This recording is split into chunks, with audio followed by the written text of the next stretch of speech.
Un travail de l'ombre, mais essentiel au bon fonctionnement de l'hôpital, la cellule de gestion des lits.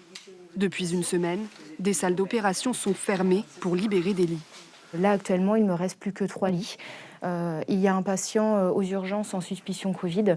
Donc c'est là où il faut essayer de jongler un petit peu pour faire au mieux. C'est une gestion fine et plus compliquée de par le profil des patients et de par en fait une hausse des patients, mais aussi une hausse de l'absentéisme au niveau des professionnels. À l'hôpital Saint-Louis de La Rochelle, pas de secteur Covid dédié.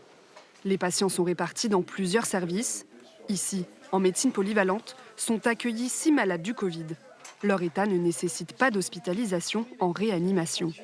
Il y a des patients qui sont peu symptomatiques sur le plan respiratoire, qui vont rester pas très longtemps, disons quelques jours, une semaine, voire 2, et qui vont pouvoir retourner à la maison. Après, on a des patients qui sont un peu plus fragiles et qui vont décompenser d'autres pathologies qui vont nécessiter une hospitalisation un peu plus longue, pas tant sur le plan respiratoire, mais sur les autres complications qu'ils peuvent faire.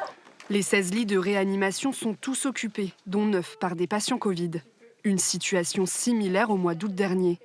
Dans ce contexte, la déprogrammation d'opérations non essentielles est inévitable, selon la direction. Jusqu'à présent, on est arrivé à limiter ces déprogrammations, et je le rappelle, mais aujourd'hui, on est face à une situation qui évolue tellement vite qu'on pense qu'on va devoir encore poursuivre ces déprogrammations quelque temps. Ici, les équipes médicales craignent le pire après les rassemblements du réveillon. De plus en plus de patients et de moins en moins de soignants. La direction s'attend à 4 semaines très difficiles.